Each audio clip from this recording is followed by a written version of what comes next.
because it is just a gloopy, sloppy, wet, red mess. And I am pissed. I am so done with this cake. I want to destroy it.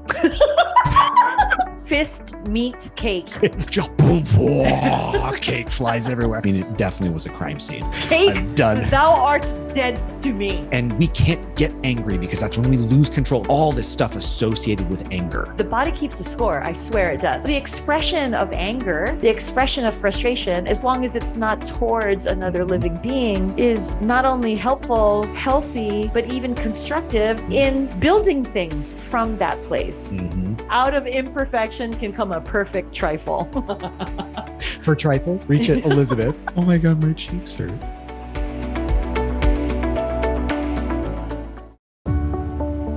Welcome to Simply Enough. This is Zachary and Elizabeth, and thanks for tuning in. If you're liking our podcast, we'd love it if you'd share with your friends and family. And then rate and review to raise our visibility and spread the message of enoughness. We love you, and remember, you are simply enough. Just as you are. Period.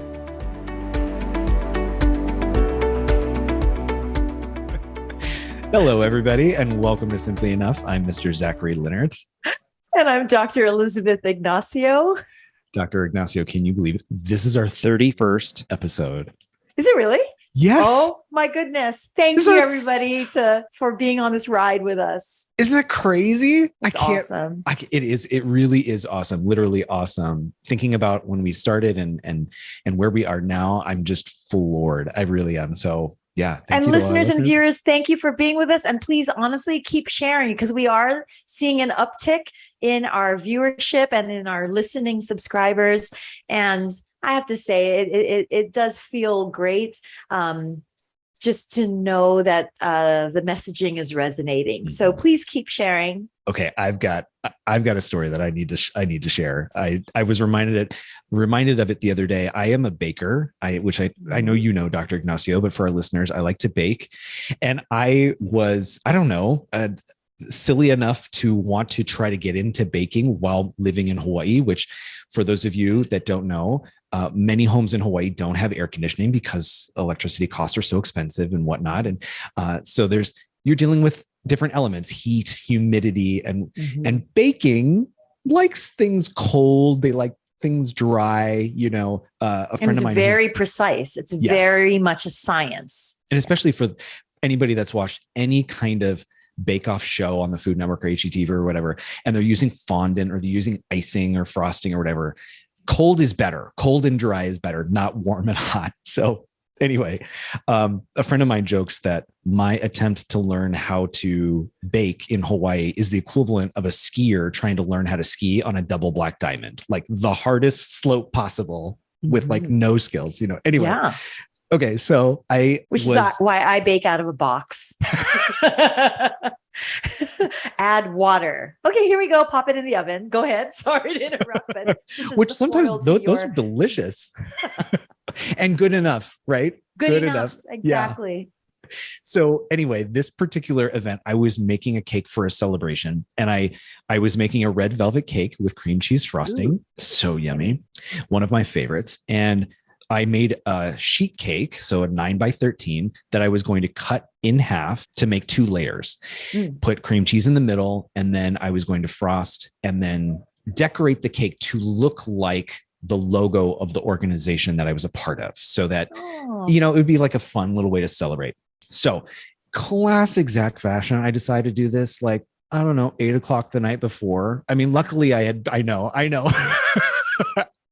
But I had all the supplies and everything. I had it planned out. But typically with baking, it's not a good idea to try to do this the night before in case Especially things go were you wrong. Wanting to bring this the next day? The next day, yes. Oh, you really do like to push it to the limit. I do. Okay. But the other thing is you can't refrigerate the cakes, because in Hawaii, if you refrigerate the cakes and then you take it out, there's going to be condensation, and that's bad for fondant and frosting and all the things. So once it's done, it's supposed to stay room temperature. Oh, which is even more problematic. Did not know that. Yeah. Yes. So red velvet cake, 2 layers. I was going to cut the 9x13 cake in the shape of a shield. Okay, which was it was a school. It was my school, that was their logo. So I wanted to cut it in the shape of a shield. I decided I wasn't going to use a stencil, that I was going to freehand it well enough And I got to the point, the southern part of the shield, and I cut one side of it too narrow. Okay, so that was not good. Then because handmade, homemade red velvet cream cheese frosting cake has to be perfect by whose definition? Okay. Well, at this point, mine. Right. Because considering the other speaker on this podcast right now just admitted, I open a box. Yeah. And that's if I even bake. Normally it's I pick up the phone and I order from a bakery. And you order. Okay, so you're saying, sorry to interrupt. I'm just doing reality check here. Now I'm all in though, right? Because I've now created what I want in my mind. I know what I want the outcome to be. It's well within what I think my skill set is. I've gotten all the materials. I even made little shields because there were going to be accompanying cupcakes as well, and those were going to go. I was all in. Like I was definitely all in. To torture yourself this way?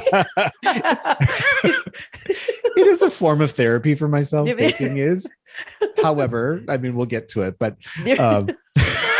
okay. So I cut a side of it too narrow, and I had read somewhere that you can fix it with the cake that you just cut off. You take some frosting and like smush it and glue it, and now it's kind of like but it's cream cheese frosting. It's also 80 something degrees, and the cream cheese frosting is literally melting.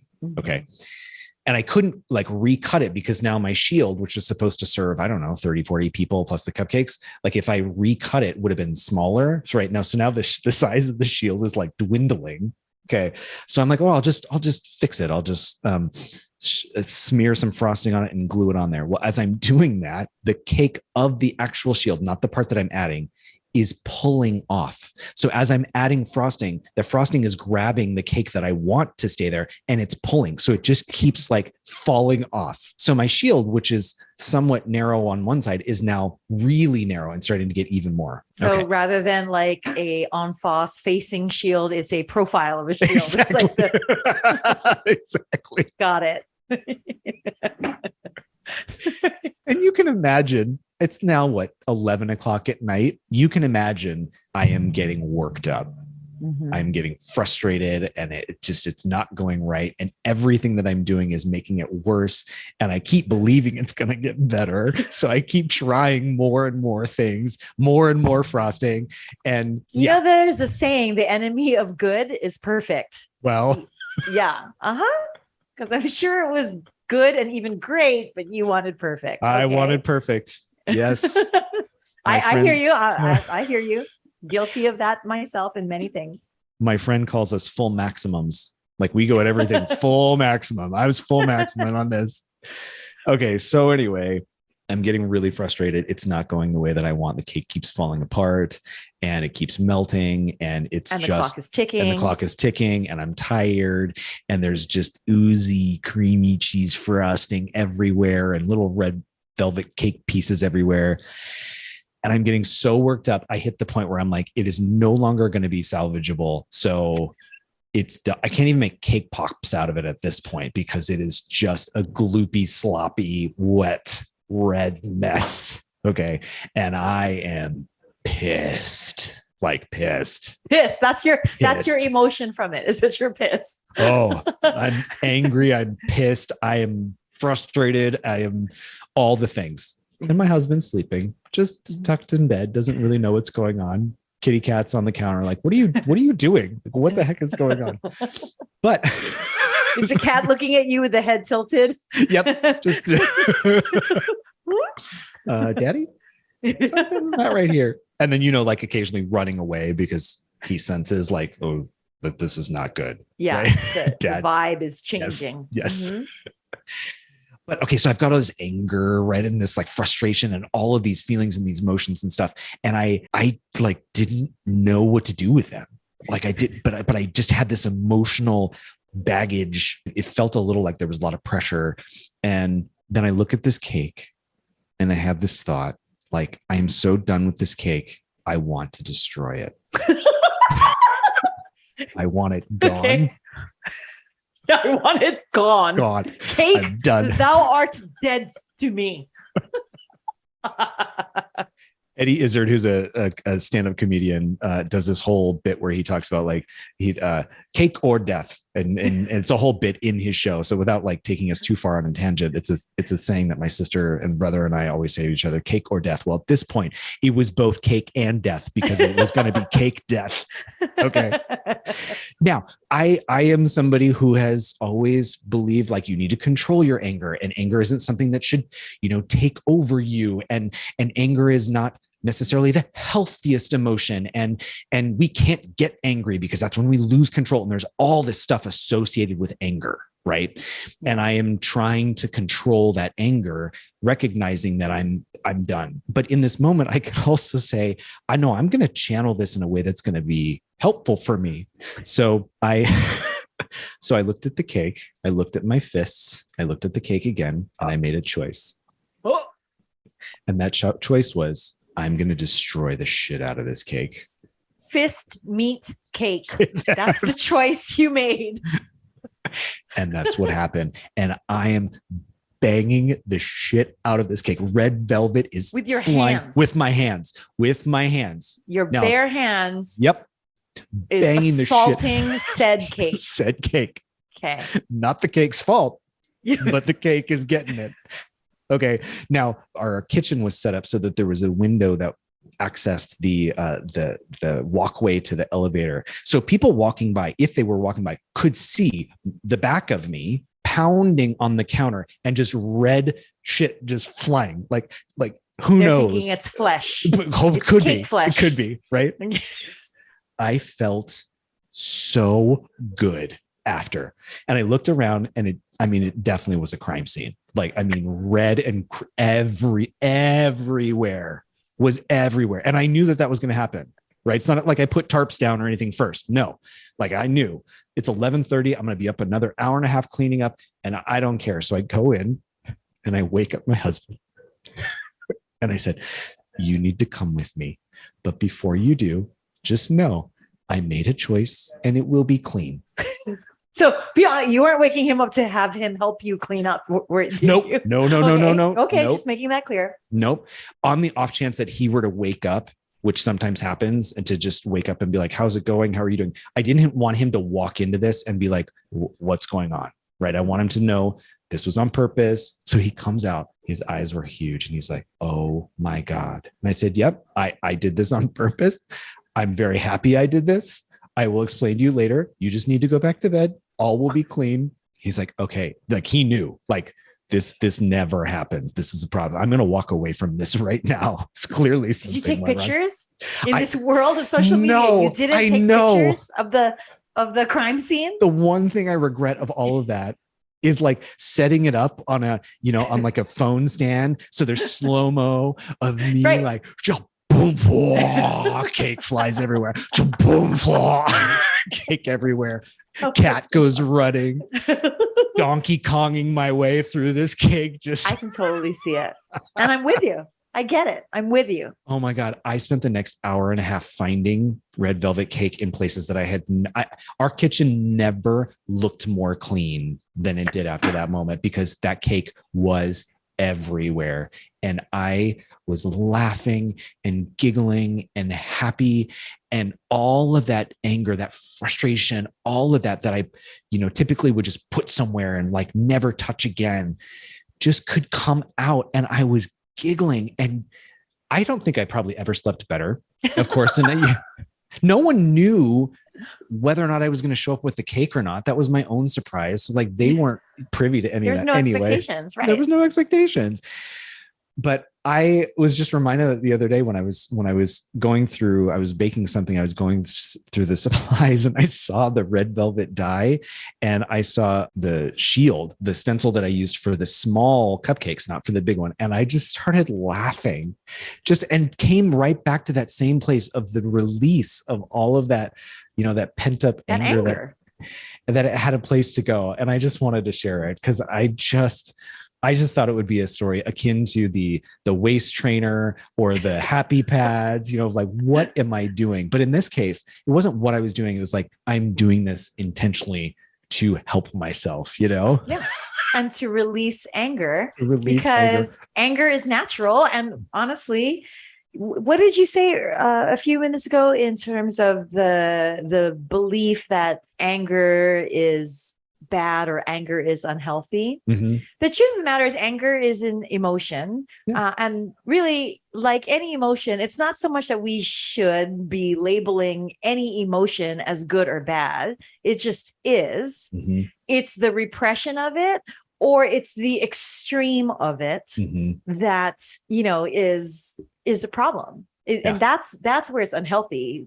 Anger itself in the moment, like to live in anger or to, act out anger in unhealthy ways is unhealthy. Mm-hmm. But anger itself, and then finding a way to channel it, is not only healthy, but it's actually comical. And then when you can laugh about it, it's it removes the sting of the anger, Mm-hmm. right? Relative to our episode or our podcast, and we talked about this in the past of how we have to label our podcast as explicit because we use profanity from time to time, not in every episode, but from time to time. But because we use it at all, we have to abide by podcast platform rules and label our podcast as explicit. And I remember kind of not only the shame of like, oh, now I'm associated with an explicit podcast. And anybody who looks at the podcast will see explicit and then see my name and like, what is that going to mean? But literally it was kind of a gag order on myself because in everyday language, in appropriate situations, but in everyday language, I use profanity, and I'm kind of over that now because because it was just so curated that it was stifling and it was just inauthentic because again, I don't bust out the F-bombs, with patients who don't know me, but friends, family, absolutely. When it's appropriate, those words sometimes are just the best way to express something. There's no other word that quite captures a feeling sometimes, but also it's healthy. Yeah. And there's one of my favorite studies is a study where I can't believe this was allowed to be done, but they had subjects stick their hand in ice water. Okay. And they were testing those that were allowed to swear and those that weren't allowed to swear.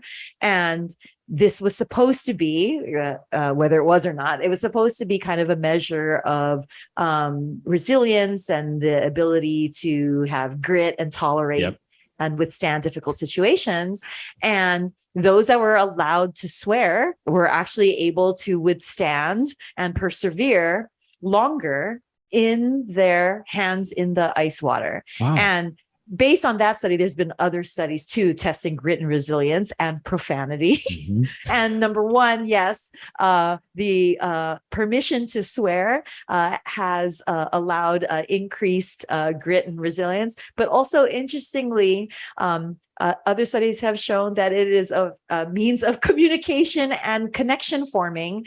And some of the best friendships are formed when between people who freely are able to communicate in the manner in which they're most comfortable, i.e. sometimes using profanity. And it's an expression and release of pent-up frustration or anger. Right. And as long as my profanity isn't directed to a person, but if it's just a means of me releasing and expressing my own frustration or anger and not towards a person as a subject, for example, just like, you taking your bare fist to, another living being, that's completely wrong.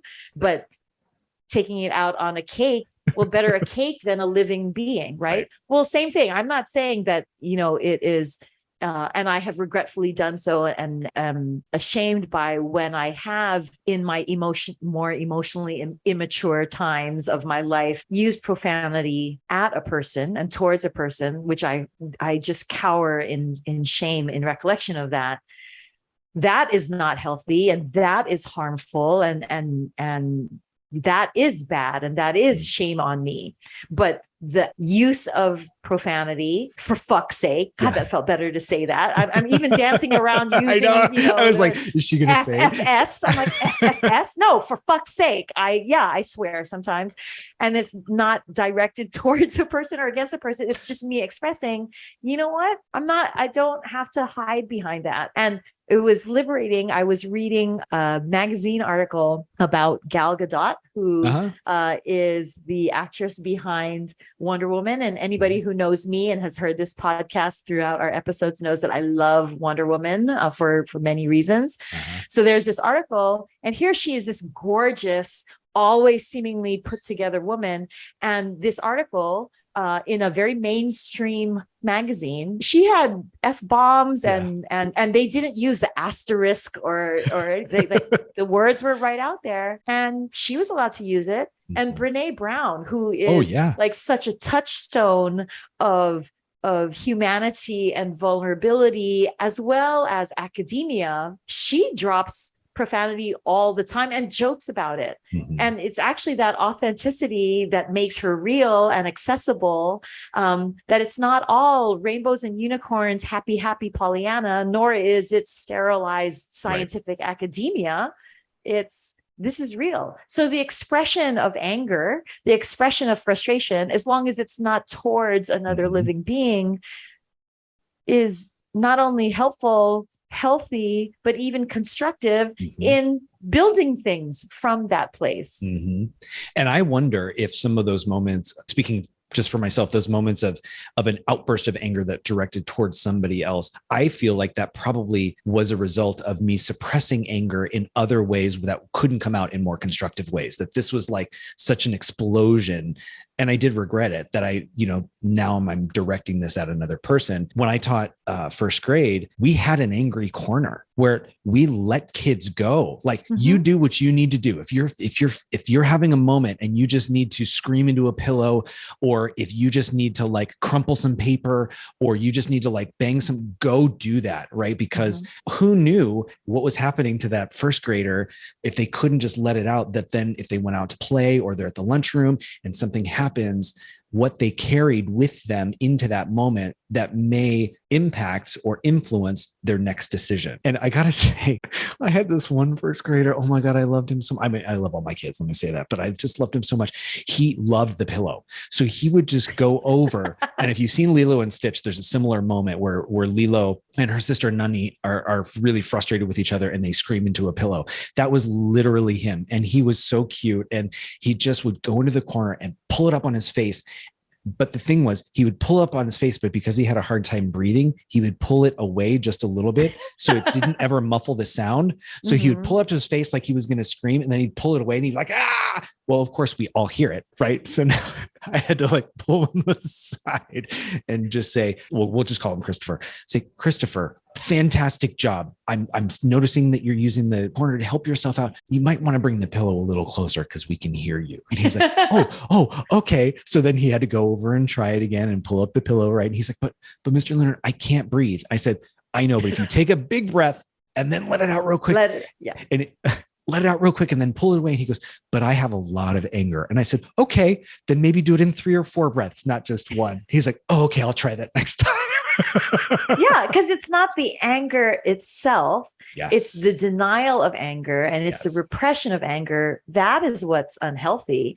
And, the body keeps the score. So meaning if it's not expressed somehow, some way, that anger is internalized, and it's going to only be allowed to be expressed in the form of high blood pressure, high pulse rate, ulcers. To your point about explicit language can be connecting. I have all these stories about anger. I'm so sorry. I just like drowning in angry stories, but I went to, says something. I went to a leadership conference, and often at leadership conferences that I've gone to, or just any kind of conference, my mind ends up saturated with so many things and so many takeaways that I struggle then to actually implement anything, because I'm kind of just I've reached my max of like, okay, I've got so much stuff. What do I do next?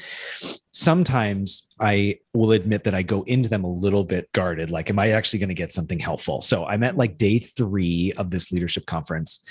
Well, let me just say, for this particular morning session, I was late, but I'll describe the room so that you have a sense of it. The room was set up that there were things in corners. There were pillows, paper, just like big wads of paper, some recyclables like paper towel rolls, boxes, etc. There was a table in the middle of headphones. And this session was all about letting go of anger and frustration and everything. That the facilitators of this conference looked at all of these educational administrators, school leaders, and said, no doubt they have had a number of difficult conversations with parents or kids or teachers or situations that didn't go well, that they have to, put on a professional face and maybe not use the explicit language that they want to say. And so we're going to give them an opportunity to release that in a very safe, closed door, private, with all of us, private way. Okay. So you got to choose. Did you want to tear paper? Did you want to just like rip up boxes? Did you want to scream? Did you want to like take a pillow and just hit things? Right. Okay. So I'm late. So I walk in and it is carnage in the room. I mean, grown people just going. Not just grown people, nuts. Grown quote leaders. Yes. Right? Yes. Oh, even better. In their like tie and they're, they're buttoned down or they're really cute, like pantsuit or something, just going nuts. And I didn't know that. I thought I was going to be walking in. There was going to be somebody talking or something somewhat normal, and shit is flying everywhere. There's people screaming and yelling and motherfucker and you piece of shit and I hate you, like that kind of stuff. And then I'm like, am I in the right room? Like what? So the facilitator comes over very quickly, explains, catches up. I'm like, okay, well, I'm all in. So I pick the pillow corner and just start like hitting something with a pillow. And I didn't have kind of the lead in to like get myself into tapping into something that maybe had really bothered me or upset me that I hadn't addressed. So I'm just like kind of hitting now with a pillow, like, okay, I feel like I should be doing this. So everybody, right? Right. But as I'm doing it, I'm starting to find like, oh no, like maybe I can't identify exactly, but I can identify a feeling or a sentiment of this type of moment or whatever.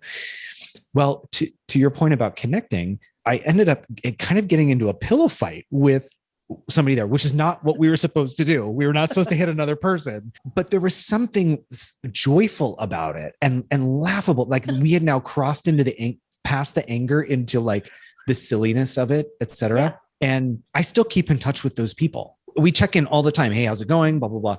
Similarly for everybody in the room. I mean, at one point, the number of expletives that you could hear and then just the laughter, right? Or the boxes, the sounds of boxes just being like trampled upon and just that balanced against like people just kind of like giggling and breathing a sigh of relief was probably the most transformative moment I've ever had at a conference or a workshop, because it was so helpful and it was so tangible and it was so real.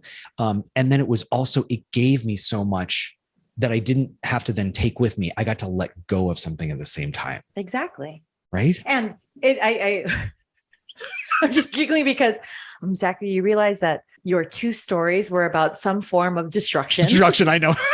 So and that's okay. And that's okay. No, it doesn't say anything. It's just, it is what it is. And that's okay.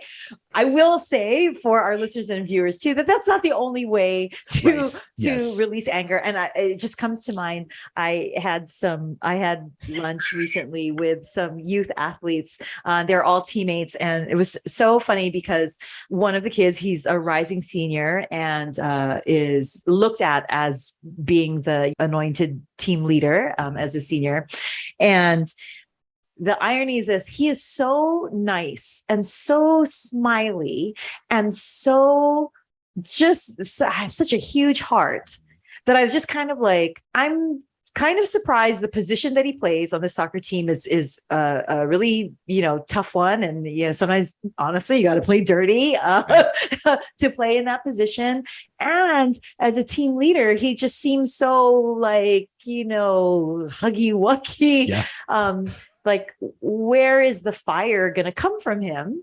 And it's funny because the teammates were telling were recounting a game from the prior season that they didn't win, and how clearly upset this boy was. And I like couldn't see it in him. Right. Like, I this guy gets angry. I don't believe it. And one of the teammates was like, oh yeah, but it's actually because he is so nice and so upbeat that when he gets angry, he's angry. And so you better, watch out. And I said, well, what was he doing? And he was pounding the locker room door and closed the door. And, when one of the teammates kind of went to, put their arm around him, like, it's okay that we lost. He kind of shoved the other guy, like, let me be angry.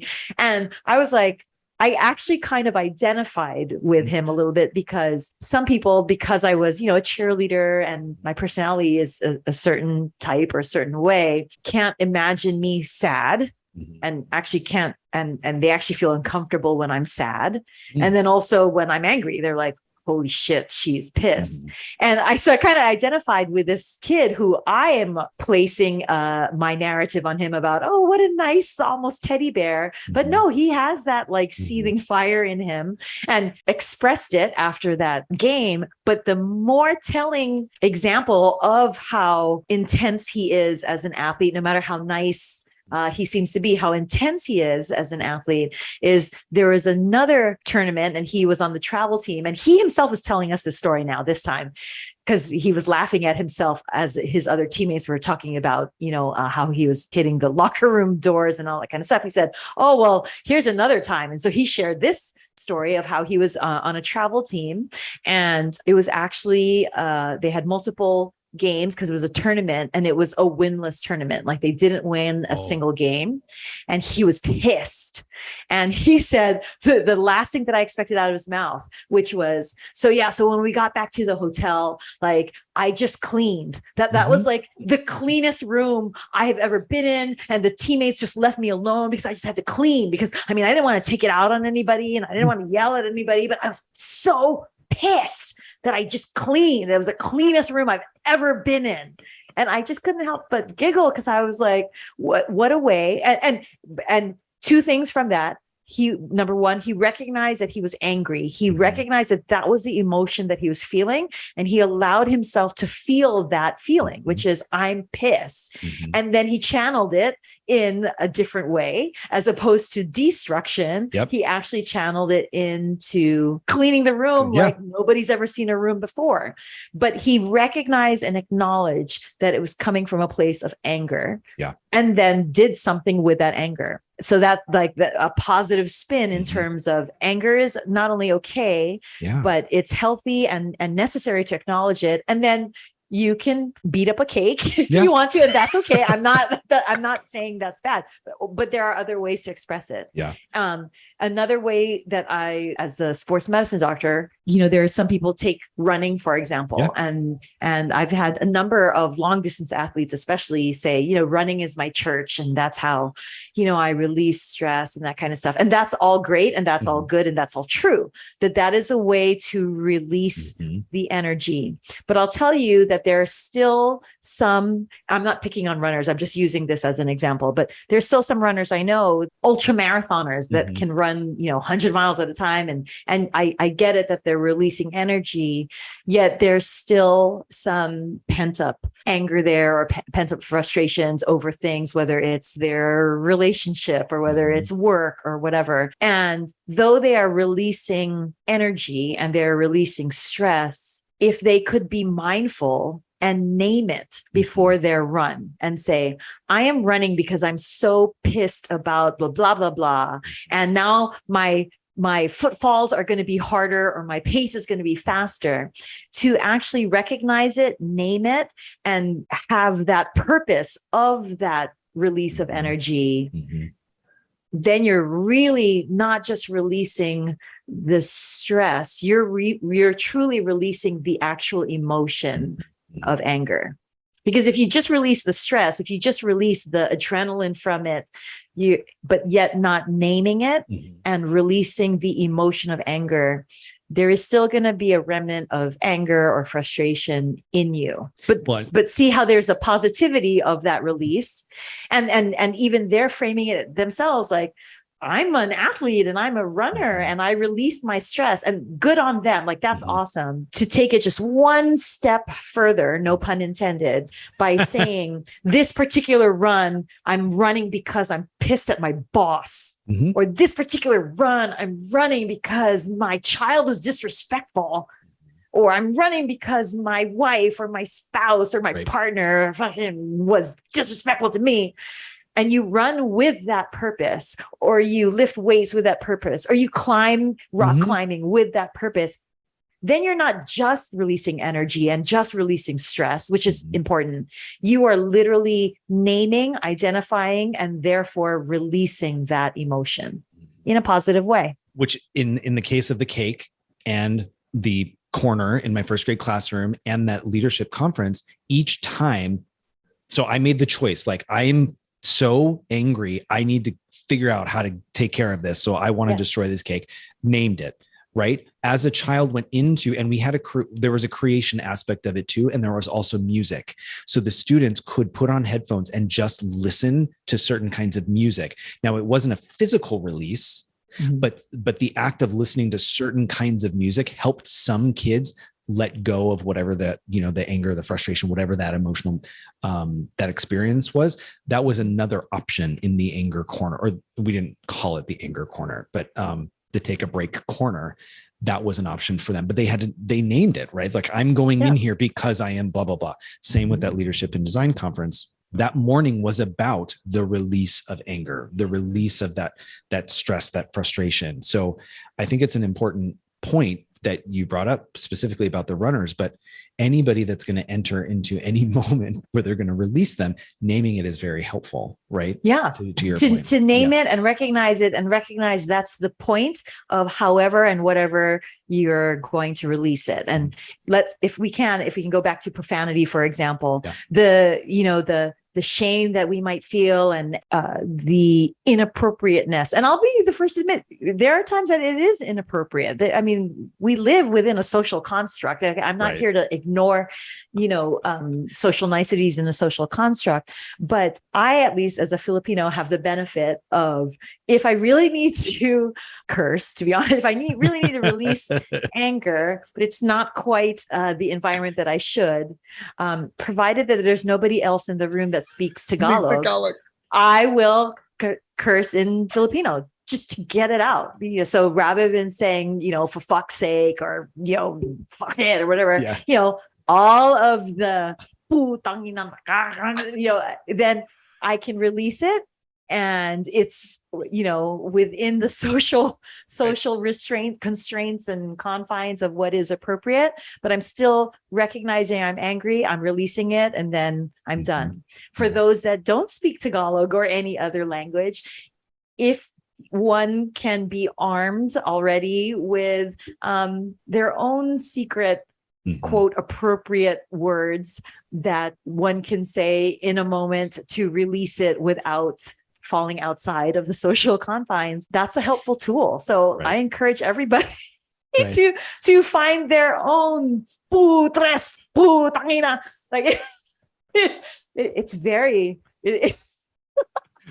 Don't tell us though, because then now all of our listeners are going to know. So if you're going to be around one and they now are invited into your secret, well, it's not really secret. It's an entire culture and community knows that language, but just so that they don't know what you're saying, don't tell us. I also, to be honest, as you know, and anybody who watches YouTube, I do not have a poker face. Yeah. So I could be saying something rainbows and unicorns and you'll still know that I'm pissed. But again, at least I can't be faulted for dropping an F-bomb. Right. And again, I'm not naive. There are certain appropriate and inappropriate times to say certain things. But if the need is to express oneself, try to find a secret buzzword of one's own for the release. Yeah. Although that reminds me, when growing up, right, we weren't allowed to say shut up or any of the shut up was like already a bad word. So everything else beyond that was just like, I can't believe that you said shit. That was Right. that was not okay. So then we would come up with our own words, and it's like, well, this is just a technicality, because the sentiment behind the word is still the same. So like fudge, you're like, right. It's the same idea. It's the same release. It's just now like, okay, it's fine to say fudge versus fuck, but like, then as you're 15 or 16 years old, like, we're like, really? Like, we can say this, but not that, but mean the same thing. Like, really, what are we doing here? But it matters, because in the conscious choice of fudge, if it does not really allow the release, it actually highlights the fact that you are repressing it. Yes. And so that's why choose a word. It doesn't have to sound like it, like fudge right. sounds like. Choose a totally different word, but to you, it means releasing that. Yeah. Arm yourself with that so that you can still be socially appropriate, but really underlying, you're saying the fuck you want. Yes. For me, you brought up climbing. Music is often a way of releasing anger. And I will sing.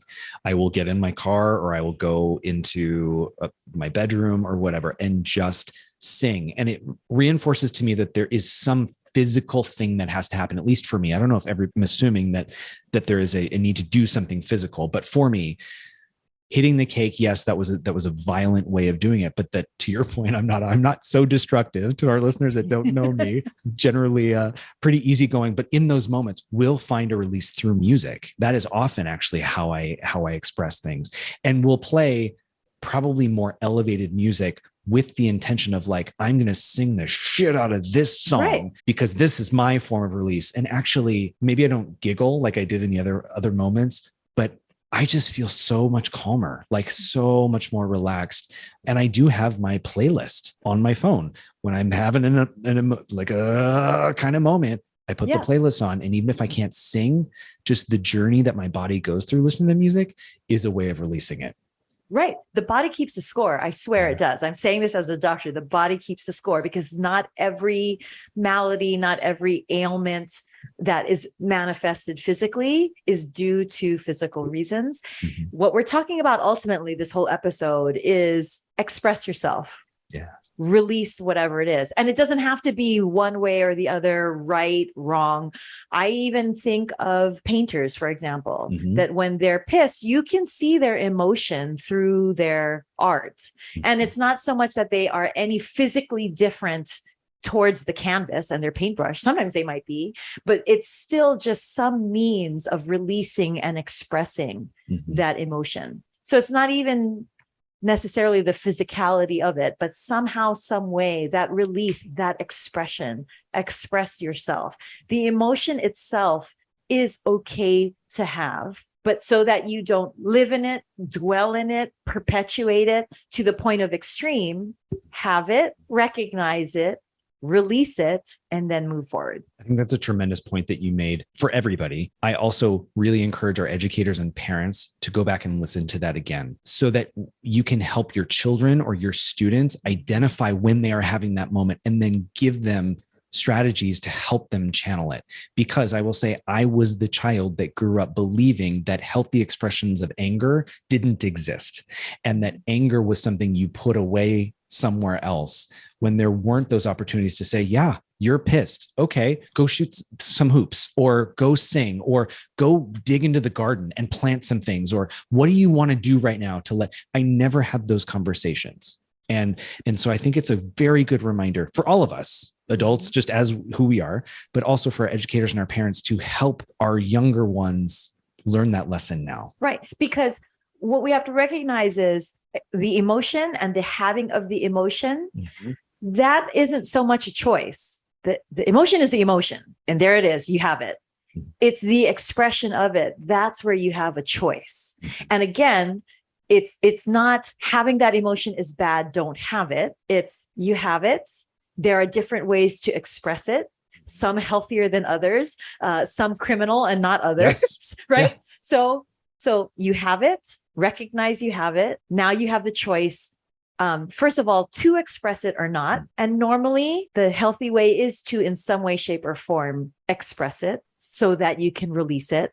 And then truly where the real choice is how are you going to express it? Not should you express it. I think we've kind of peeled away the fact that you have it.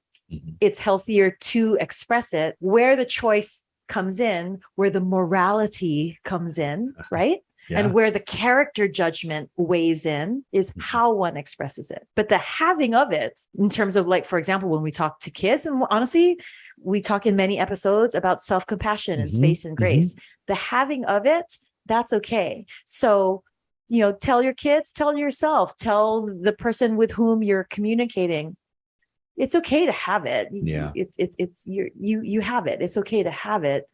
Now what? It's the now what where we can look, examine, and discern. But the having of it, it's there. And what a beautiful moment if you are a teacher, if you are a parent, and you yourself are experiencing that, and you just acknowledge that outwardly to your children, that there's an opportunity to model just exactly what you're saying, the acknowledgement of the feelings in a way that then gives your child or your student permission to do that when they're experiencing that. So if you yourself as a teacher are frustrated and you just simply say, guys, Mr. Leonard's really frustrated right now, and that's okay. I'm going to go over here and do blah, blah, blah, blah, blah. I will come back. Exactly.